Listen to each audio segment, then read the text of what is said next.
What's going on, you gamers? Today we're back with some more Evil Dead the game. What we'll be covering today is a build for this fella right here, the Kandarian demon, the Puppeteer.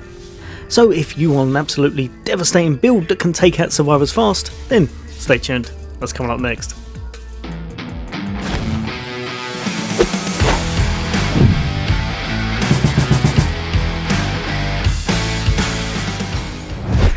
Welcome back, you guys and girls. As always, for all things gaming, for all things Xbox, then why not hit that subscribe and bell icon.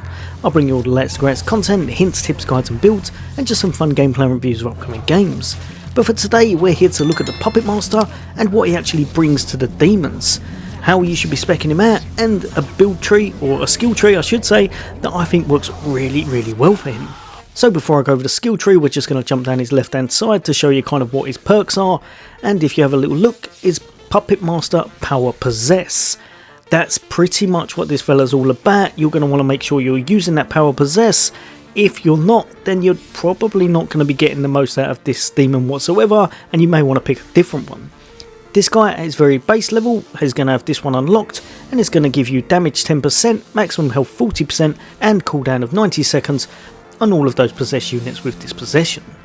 Once you go up in ranks though, and especially once you hit 45, you're going to have another 5% to both in damage, another 5% to health and damage, and last but definitely not least, another 5% to health and damage. That is absolutely massive, so make sure you're using that skill because it's going to get you a lot of extra damage, a lot of extra health, and just make things a lot easier for yourself. Now, like I said, I tried a few builds with this fella and I struggled. I really did struggle. This one seems to be the best by an absolute mile. What I tried to do was to see how he was with the kind of basic units and to see how he was with the boss unit, which I thought was going to be his kind of devastating move because he is a really good boss unit, the Elagos one. But again, it's not. This fella is definitely all about his elite units. You're going to want to put 3 into this one right here, Shotgun Ore. This is going to mean you get 15% extra damage radius on your Thunderstruck ability. That ability is ridiculously good. Make sure you're using it on your elites, make sure you're kind of grouping up the survivors if you can, and it has a really nice radius which we're going to kind of enhance even more so if they're in a house and you want to be outside the house, you can still hit them without them knowing, which most times is the perfect opener. Next up, we're going to bop to here and we've got High Voltage. This is going to increase the amount of damage inflicted by the Thunderstruck ability. I keep wanting to say Thunderstrike, but it's Thunderstruck. 10% is nothing to be sneezed at. It's definitely worth investing all 3 into that. Next we have Power Surge, increase the range of Telekinesis Surge ability. This one works well. It's not exactly what we're going for, but it does definitely help in certain situations, and you need it to get along the skill tree. Jumping down to the bottom ones, which we need to factor in just to, like I said, move along the skill tree, and we've got Fear Factor. Reduces the required fear level before survivors become visible in demon vision. This can help you a little bit. It is completely up to you if you didn't want to use it. I found it helped myself, so I chucked it in because it seemed better than the alternatives. Other than that, we've got Wicked Fast, which is going to give you a respawn speed of 15% on your Infernal Orbs. And just over here, Infernal Revenue, which is going to give you 10% of extra Infernal Energy every time you pick up an Infernal Orb. These 3 you can kind of mix and match if you wanted to swap it around a little bit or go further along. Say you wanted a little bit more invested into this, the test of time, you very well could do, but I found these 3 to pretty much work the best at the moment. So for a second tier, and we've got Tenacious Demon Dash. This actually helps quite a bit because it means we get our Demon Dash back, so if we want to kind of try and fear the survivors a little bit more and make it so that we can take them over easier, then we've got that ability. Just down here and we've got Scarier Demonic Dash. Increases the amount of fear that survivors receive from the Demonic Dash. Again, hand in hand, works perfect. Just down here and we've got Demonic Demolition.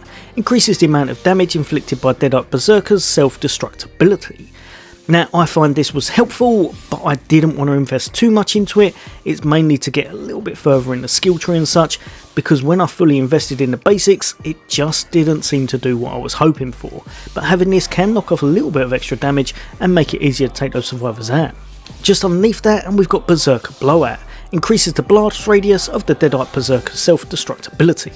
Again, like I said, this I found just helped to knock off enough damage from the actual survivors in order to help us along and to nuke them with our kind of elite units. Jumping over to our tier 3s, and we've got Insane Clone Posse. Increase the damage inflicted by your clones. You might think this isn't significant, it doesn't completely change the game. Like I said, the elite unit you're possessing is the main one you're after, but this can still really help out. And because you can kind of just dish out those clones as much as you want, it's a lot of fun to have on. I would often find myself having 2-3 extra clones bopping around, and they just didn't know when I was coming in with my elite. They would be doing a bit of damage themselves, of course they'd be doing the Thunderstruck ability as well, and then I could go in with the big one in order to take out a few of the survivors at one time. Definitely works better than I thought, and I would really say having this on can help out a lot. Just underneath there, and we've got Gates of Hell Elite.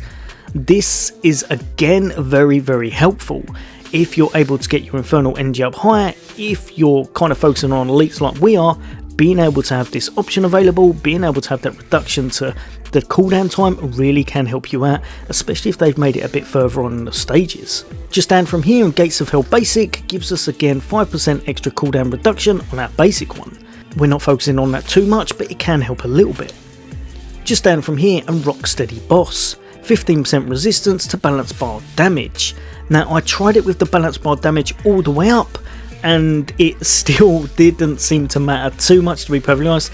If you're being really focused on, once you bring in that boss unit with Elagos, you're going to fall over. Either through a headshot from a hunter, or being swung on by a few of the swords. If you can't get out of there in time, you're kind of in a bit of trouble. Most of the time you're going to be wanting to make your way straight out after using your specials with Elagos, and then make your way in as soon as they're up again. Next up, and we've got Health Razor Elite. This is going to give you 15% extra maximum health. It is massive, absolutely massive, especially if you're focusing on your kind of elites and your possession and such. You really can boost their damage and boost their health, so it's 100% worth having this available.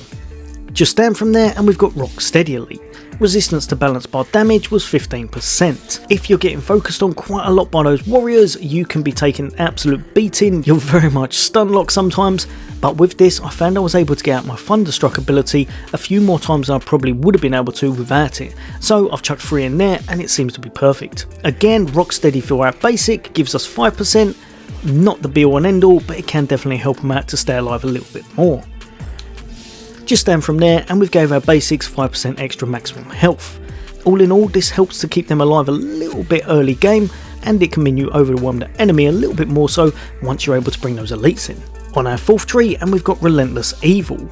I found this really helped out. It can help you with your Elagos. If you're bringing in your boss, you're going to have a little bit extra time off of your cooldowns and such, and of course with your elites. It's not massive. I would have loved to have been able to put this up to 30%, but damage seemed to supersede it overall, so from that we've just been able to put in 10 at the moment. After that, we've got Puppet Master Invigorating Possession. This one is, I would say, just needed, 100% needed. I've tried it with this on, I've tried it with it off, I've tried it with it low. If you have it at this high, when you're using your Puppet Master skill, you can very much keep that elite up, and because of all the damage and all the extra health, and because of the balance bar reduction we've got on him, it means that he can really stay alive for a lot longer than he probably should have. This makes things even better, because when you're doing damage to a survivor, you'll now have got a bit of sustain, meaning you can keep this guy around for much longer than you ever should have been able to. As long as you're dishing out damage, you're good to go, and he's going to be around. And you're going to be able to finish him off with some of your hits. Over to our tier 6, and what we're using is Puppet Master Elite. Like I said, we're going very focused on our elite damage. This guy is a beast as soon as you start kind of speccing him out, and even from the get-go, if you manage to find the survivors early, you can wipe a whole team within the first couple of minutes of the game, just by having this guy on the field. So again, you've got 2, 5 or 10%, not worth putting it in if you're going to only go for the 2. 5's not bad, but 10 is definitely the way forward. Extra health, extra damage, and it's going to stack on top of everything we've already got. Last but definitely not least, and this one's a bit odd to be perfectly honest, I thought this was going to be my 100% nuke. It's going to make sure that I completely destroyed any survivors. It doesn't work how I thought. I'm not sure of the exact stats, but it's still worth having. So Kandarian Fury. The longer you spend possessing the unit, the more damage they can inflict. 1%, 2% and 3% per second. Now, I'm not entirely sure how much it gets up to. From what I gather, it's round about between 15 to 20% extra damage for your actual units you're possessing. I found after a while, because what I started doing, I would make sure I was waiting around, I was trying to boost this up as high as possible and then going in. Don't do it. Just spawn your elite units slightly outside of where the survivors are going to know you are, then go in for the big hit at the start. Like I said, if you can capture them in a house or anything, that works absolutely perfect, but even if you can't, just try to catch them off guard and you're good to go. I don't even think about this. I don't try to ramp the damage up through him being around for a long time, because if you're playing well with him, he's going to have this maximum anyway. So this is just an added kind of benefit that's going to add on to the rest of our damage. This guy's an absolute beast with this skill tree and a lot of fun to use.